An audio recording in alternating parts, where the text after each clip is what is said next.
So typically I'm not one to brag, but I've got about 5 minutes.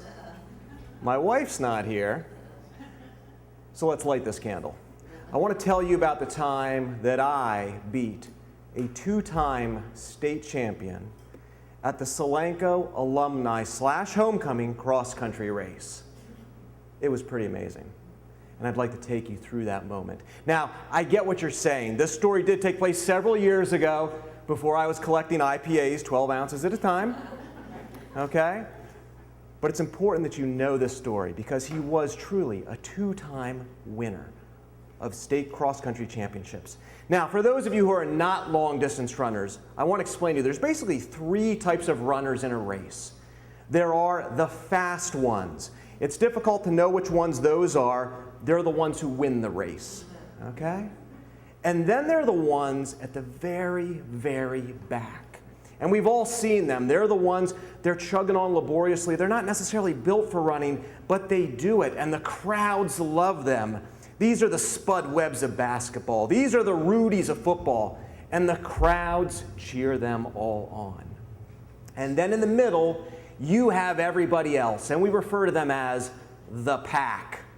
And for my career, mostly high school and cross-country, college cross-country, I was a member of the pack. All those people in the middle, those people who were too slow to inspire the fast people, too fast to inspire anybody at all. I was a member of the pack. Now, to be very clear, there were certain times in my career where if I really, really trained well, I was almost at the front of the pack. You would never say, oh, that's a fast guy, but you might be talking about the fast guy when I ran by. So it was that close.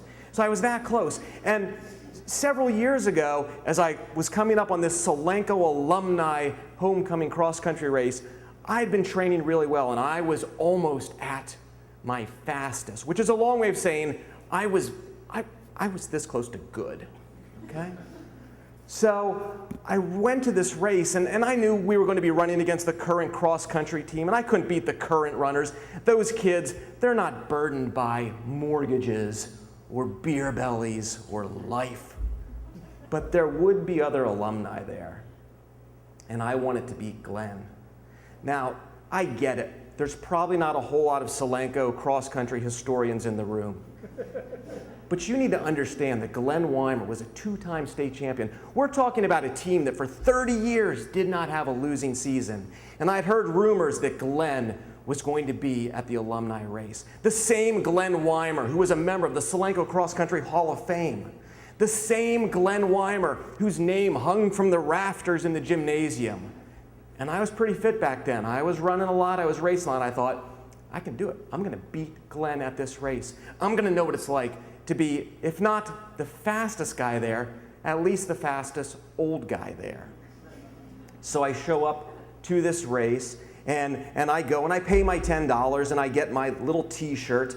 And you see 2 groups of kids, 2 groups of people in the parking lot. The alumni are over here. The current cross-country runners are over here. It's like they think that maybe our beer bellies and boldness are contagious, so they're staying way, way over here. And I'm sizing up the competition, and there Glenn is. I mean, come on. He's a 2-time state champion. You can imagine what he looked like. Our old coaches are there. For those who know the names, Art Harrington's there. He was the guy who could scream at you from a quarter mile away, and you knew he was screaming at you.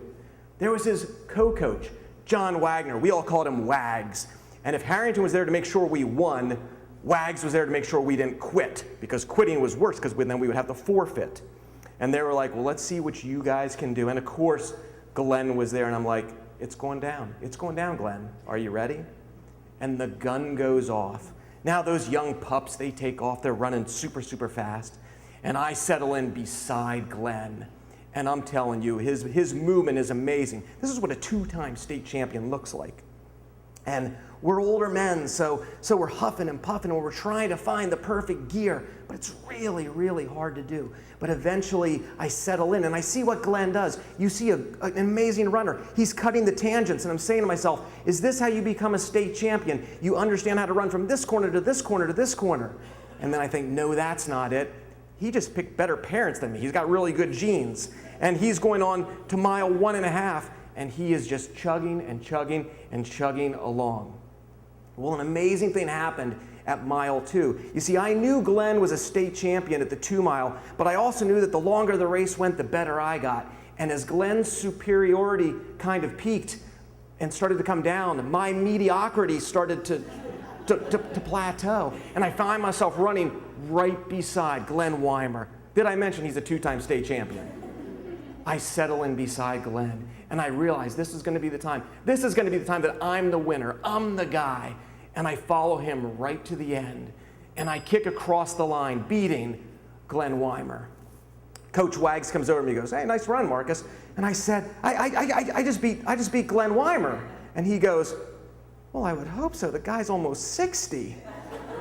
And I said, "Hey, he was a 2-time state champion." He goes, "Not on those knees." And then Coach Harrington walks by, he goes, "And I'm pretty sure he's hungover too." So, but that's the thing that I've always loved about homecoming, because we think about our lives. It's who, what, where, why. But on homecoming, there's no when. Who were we? We were Glenn and Marcus fighting at this race at homecoming. There was no concern of when. When did not matter. But if you do ask me exactly when did matter, it mattered when I beat Glenn Weimer by 3 seconds. Thank you.